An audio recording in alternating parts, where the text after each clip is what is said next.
અંબાજીના પાડલિયાની અંદર જે વન કર્મચારીઓ અને આદિવાસી વિસ્તારના લોકો વચ્ચે જે જળ જંગલ જમીન બાબતે જ્યારે ઘર્ષણ થયું હતું, ક્યાંક હવે એવી જ ઘટના છે તે સાગબારા તાલુકામાંથી સામે આવી છે। પરંતુ મામલો અહીંયા માત્ર વનકર્મી અને ખેડૂતો વચ્ચેનો નથી, પરંતુ આ મામલો ક્યાંક રાજીનામા સુધી પણ પહોંચ્યો છે। આખી વાત સમજવી છે। નમસ્કાર, આપ જોઈ રહ્યા છો નિર્ભય ન્યૂઝ અને હું છું આપની સાથે રિદ્ધિ।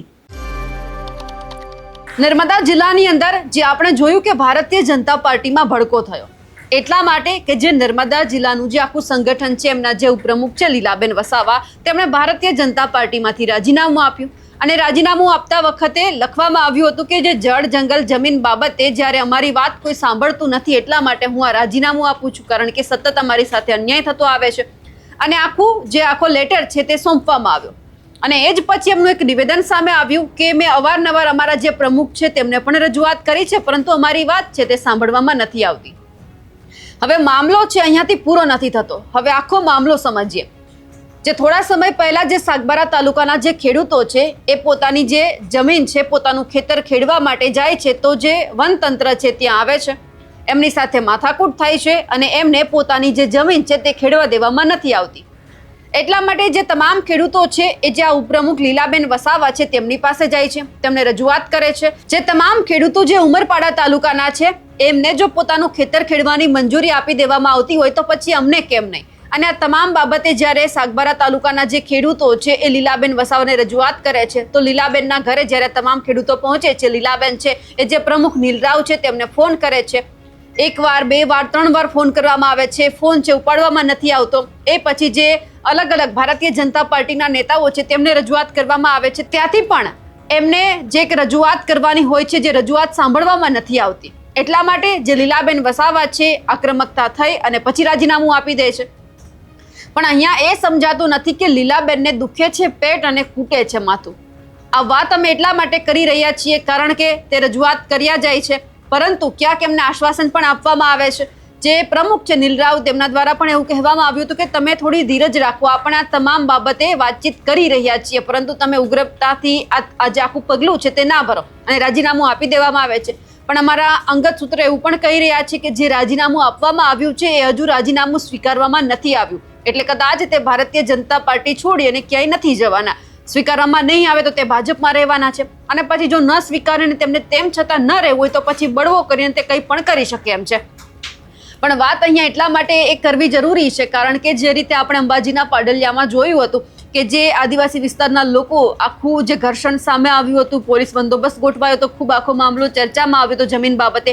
ક્યાંક આ વખતે જો આવું ન થાય, ખેડૂતો અને પોલીસ વચ્ચે આ ઘર્ષણ ન થાય, તે માટે ભારતીય જનતા પાર્ટી છે તે શું પગલાં લે છે એમના ઉપર પણ સૌ કોઈનું ધ્યાન છે અને આ વખતે સરકાર આ બાબતે શું પગલાં લેવાની છે તે પણ ખેડૂતો વિચારી રહ્યા છે, કારણ કે ખેડૂતોની માંગ છે કે અમે કોઈ પાકિસ્તાનથી નથી આવ્યા, અમે પણ ભારતમાં જ રહીએ છીએ, અમે પણ ગુજરાતમાં જ રહીએ છીએ, તો અમારી સાથે આવું વર્તન કેમ?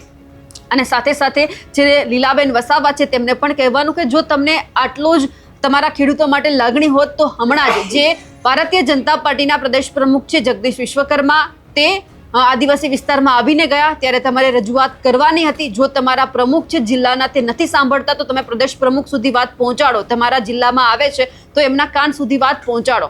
ખેર, આ બધાની વચ્ચે આ આખો મામલો શું છે, એ લીલાબેન વસાવાએ કેમ રાજીનામું આપ્યું છે તે સાંભળી લઈએ।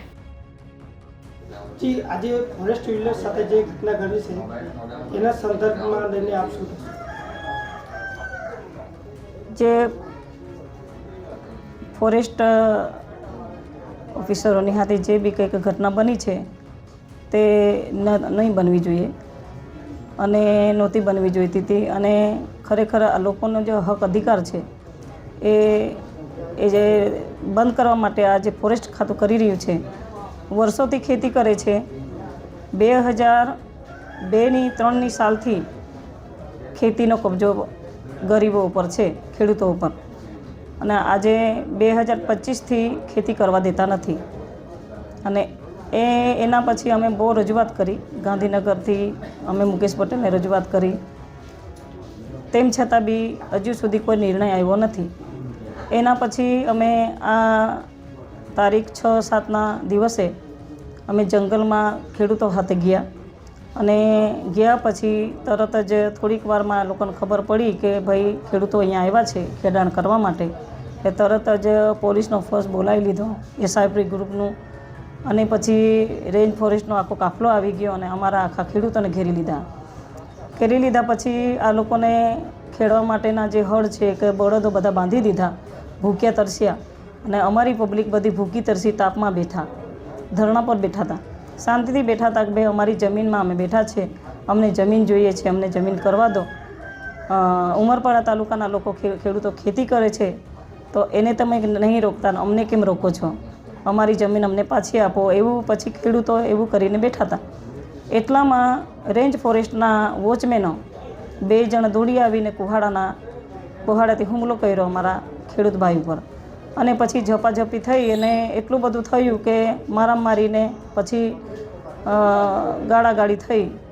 એના પછી જંગલ ખાતાના કર્મચારીઓએ એટલો હુમલો કર્યો, તેમ છતાં જે જંગલ ખાતાના ફોરેસ્ટરો જે વોચમેનો ઉપર કોઈ એક્શન ના લીધું, અને અમારા જે માણસો જેને માર્યો છે, જેને કુહાડો વાગી ગયો છે, અને એના જ વિરુદ્ધમાં એ લોકો એવું કહે છે કે એના ગુનાહિત સાહિત્ય છે અને આ લોકો વારે ઘડે ખેડાણ કરવા આવે છે, તો એવું કરીને પછી અમારા ઉપર આક્ષેપ મૂક્યા.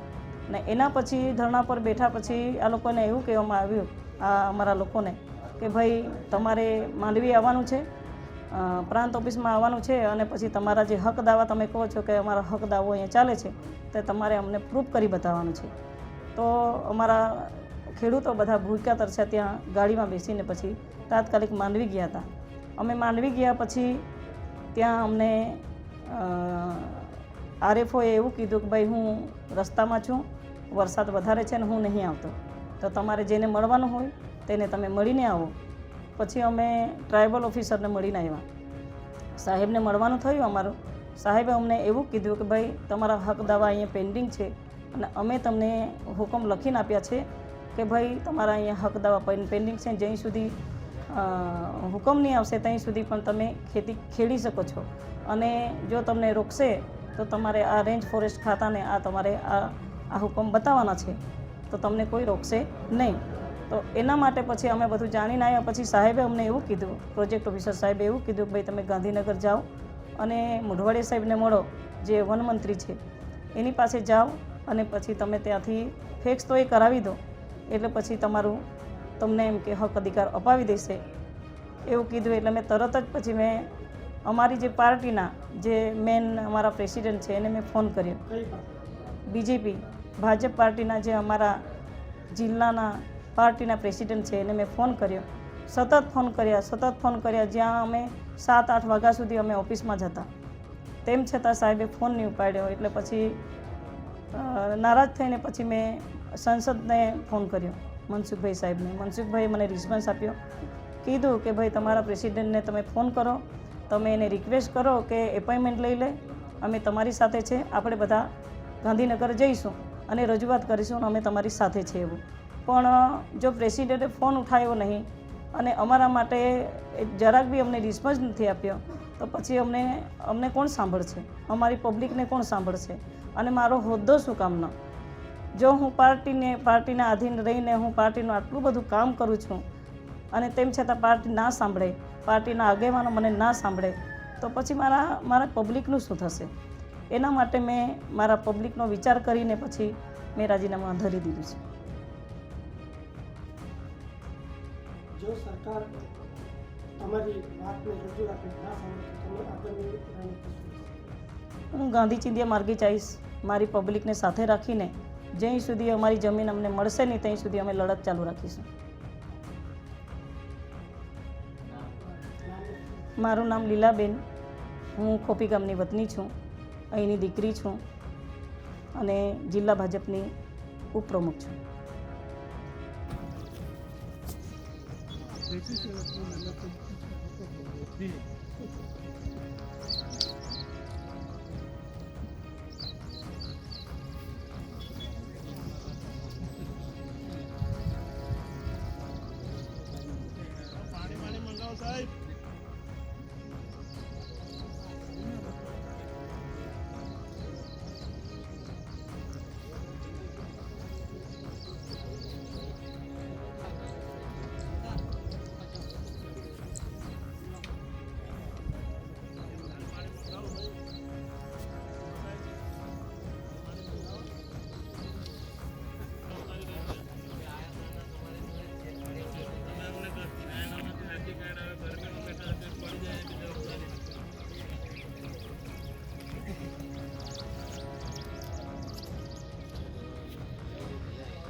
બારાનો ખોપી ગામનો વતની છું અને મેં ઇન્ડિયન આર્મીથી રિટાયર થયેલો છું. તો અમે વર્ષોથી 20-25 વર્ષથી આ જમીન ખેડતા આવેલા છે અને એક તરફ જંગલ ખાતાવાળા અમને હેરાન એવી રીતે કરે છે કે એક તરફ ઉમરપાડાના જે નવી વસતના ગામના લોકો છે એ લોકોને વાવેતર કરવા આપે છે. ગયા વર્ષે બી કરેલું ને આ વર્ષે બી કરેલું.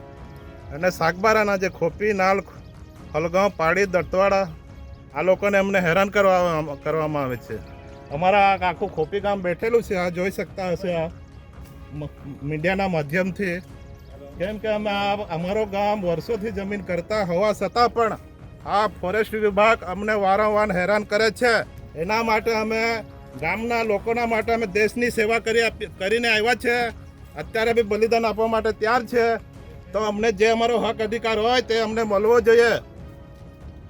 અમારા બી દાવા પેન્ડિંગ છે, ટ્રાઇબલ ઓફિસનો લેટર છે, છતાં પણ જંગલ ખાતાવાળા અમને મળ્યો નથી એને એમને વિશ્વાસ કરતા નથી. તો અમે કઈથી લેટર લાવવાનો? મનસુખ દાદા સુધી વાત થઈ ગઈ, મુકેશ પટેલ ગાંધીનગર સુધી રજૂઆત થઈ ગઈ, આખા ગણપતભાઈ જોડે રજૂઆત થઈ ગઈ. અને આ લોકોના જંગલ ખાતાવાળા વારંવાર અમને હેરાન કરે છે. કાયદો બધા માટે એક સરખો હોવો જોઈએ કે નહીં? અમે બી આ દેશ માટે છે, અમે બી આ ગામના જ છે. ઉમરપાડા કે સાગબારા કંઈ ફોરેનમાંથી નથી આવ્યું, અમે કંઈ પાકિસ્તાની નથી. આ જંગલ ખાતાવાળા અમને કેમ રોકે છે વારંવાર? અમે આ ગરમીમાં અમે ધરણા પર બેઠા છે. એટલે મીડિયાથી માધ્યમથી કહું છું, જે બી આપણો આદિવાસી સમાજ હોય તે આ માટે ન્યાય માટે જરૂર અહીંયા પધારે. અમે જ્યાં સુધી ન્યાય ના મળે ત્યાં સુધી અહીંયા જ બેસીશું, ભૂખા પ્યાસા ખાયા વગર. અમારા ઢોર ઢોકરા બહેનો બધા જ છે અહીંયા. ખોપી ગામ સરપંચ છે ગોગુ હું. અહીં વર્ષોથી જમીન ટચુમ હોય ખોપી હિવાણો અને જો રસ્તો બ્લોક કે યો પાણી ઢોર વાસળી ત્યાં બી રસ્તો ન મૂક્યો તો અન્ય કે યો જંગલ ખાતા હા યા માટે આમ ધારણા બોઠા અને જ્યાં લોકો ન્યાય નહીં આપી જમીનો માટે ત્યાં લોકો આમ અહીં બોહી ગયા ભાઈ. जिया भी हमारी जोड़ा वेरी जियाम रहेम आवे आपू समझ पड़ती रहे वेरी आवा नहीं आवा तो कहीं नहीं अमू ही बोइन जिया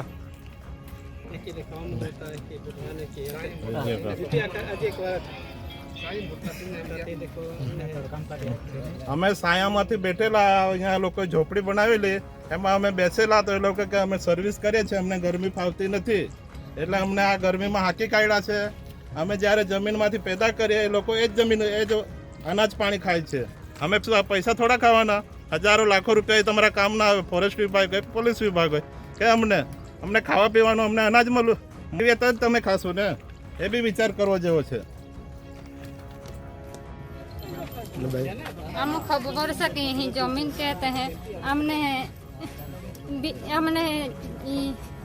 जंगल खाता वाले खूब हैरान कहते हैं. एवं जमीन खूब कम हैरान कहता है. गाँव है सो तो खूब हैरान कहता है. हम कहीं जाजी हम पोरे आने हैं हम जाजी कहीं हम क्या की जीव जी जरा क्या किया અમે ડોગરા બી ખાપન પોખે હા ઓતા જનાવરન કાંઈ અમે